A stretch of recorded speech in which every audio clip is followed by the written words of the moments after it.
all right? This microphone comes about as a result of thinking. Somebody imagines it. Somebody then tells somebody else about it, and it creates it. The dress that you're wearing, this shirt that I'm wearing, the shoes that you have, the stage, these cameras.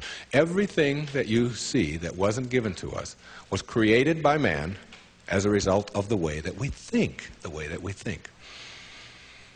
So what gets inside of us as a cell comes about as a result of the way that we choose to think in our lives. Very important principle to understand. Because once you get a hold of thinking, and that it creates everything that you have in your life, you can change and make it as absolutely perfect as you want it to be, because thought makes it so. Creative visualization is what we're talking about here.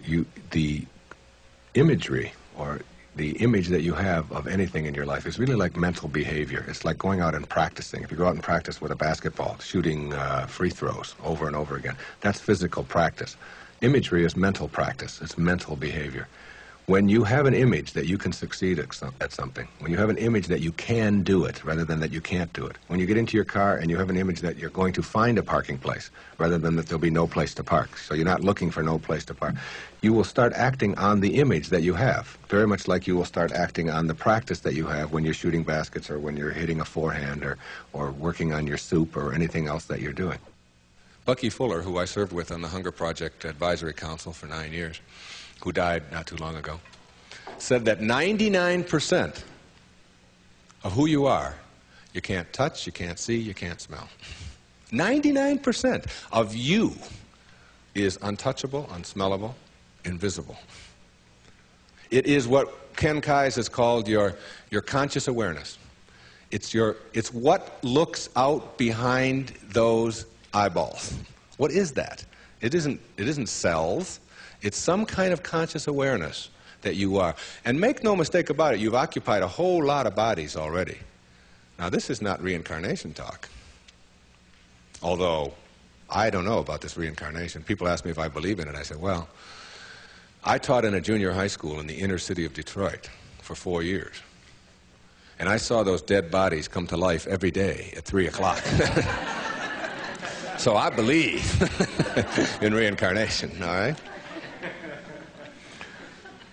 Now, if 99% of who you are, you can't touch and you can't feel and you can't smell, then what is it? Who is it? Where are you? What is this thing called your essence or who you are? And where does it go? Now think of this. You were in a body. I have a little baby girl who's 11 months old. And we were all in a body that size. Well, it's only a body about this big. Got fingers only this long. You know? Got tiny, tiny little parts all over the place. I mean, she's only this tall. Now, is that her? Is that her essence? Because I have other children who are much older, and I am much older than that, and I can remember being 3 and being in a different body. Still me, still my essence there, different body, totally different, doesn't even look anything like when I was 11 months old. And then I was 13 and had a funny body at 13.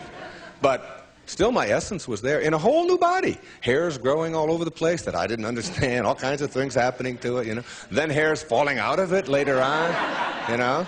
Looking at those hairs that fall out and say, what held it in yesterday? You know, I don't know. I don't even understand that, okay?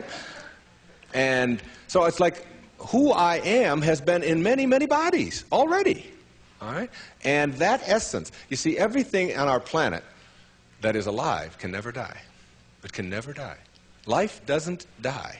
It just transforms. It just moves on to new places and new ways of being. New ways of being. And the way of being that is the most transcendent of all is this way that comes from seeing yourself as love and only having that to give away. Only having that to give away. Let's say I were to stand up here in front of you and just visualize for a moment that I have an orange. And I take this orange and I squeeze it as hard as I can squeeze it, okay? What's going to come out? Juice. What kind of juice? Orange juice. Apple juice, any chance? Once in a while? Come on, now and then. A little mango juice come out of an orange once in a while? No mistakes, right? Never, no matter what. Next question. Everybody passes. These are easy, okay? Why? When you squeeze an orange, as hard as you can squeeze it, does orange juice come out?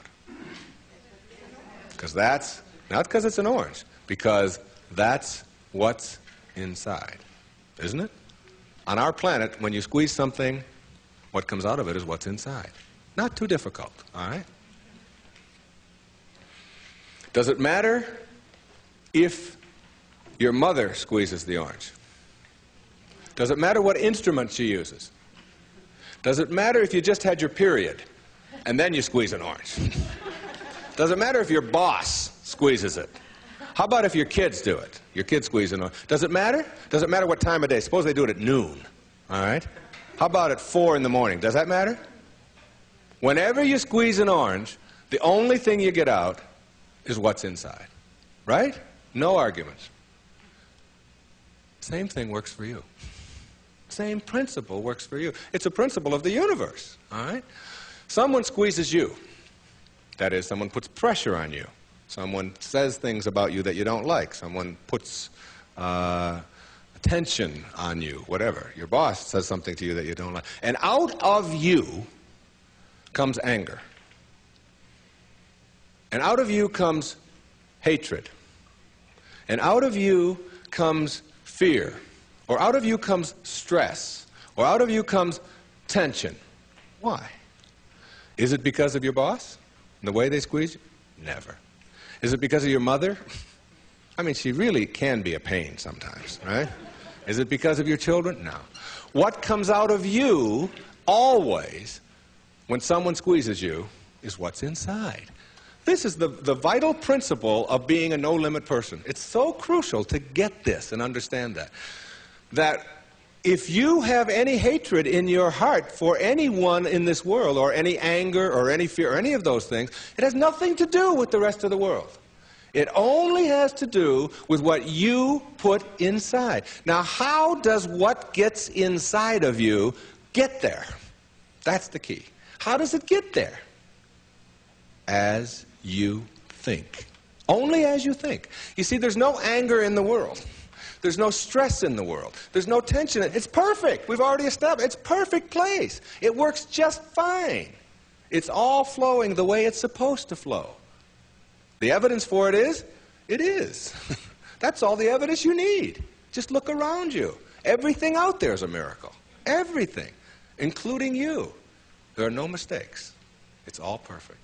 And everything that happens to you in your life, whether it's a trauma, whether it's a disease, whether it's somebody treating you in a certain way, there's a lesson in all of it. No-limit people understand the lesson in life, and therefore celebrate the lessons.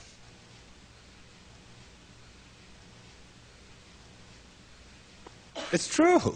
And when you get to that point in your life where you're not cursing the things that come your way and blaming the things that come your way, and particularly blaming it on somebody else, and you hear it all the time. She hurt my feelings. How's that possible? How can anybody hurt your feelings? Your feelings come from your thoughts. No one can hurt your feelings without your consent. No one can make a fool of you without your consent. No one can embarrass you without your consent. These are choices that you have that come from the way that you think. Someone calls you a name. Hey, stupid. And you turn around. I didn't even tell anybody I was coming. How did they know that, all right? And then you blame the person who called you a name, instead of saying, that's just their opinion. That's just where they are. That's where they are on the path. And it's okay. All of you are in relationships, right? Everybody has a relationship of some kind or another. In your relationship, you have any problems? Any of you have a relationship and you don't have any problems? I'd like you to take this microphone. I want to sit down and listen to you. Everybody in a relationship has problems, don't they? Right? Now, when you say, I'm in a relationship, I got problems. Therefore, there's something wrong. Something's really wrong, all right? Now, if you're in a relationship and you have problems and something is wrong, you got to call in a consultant, right? You got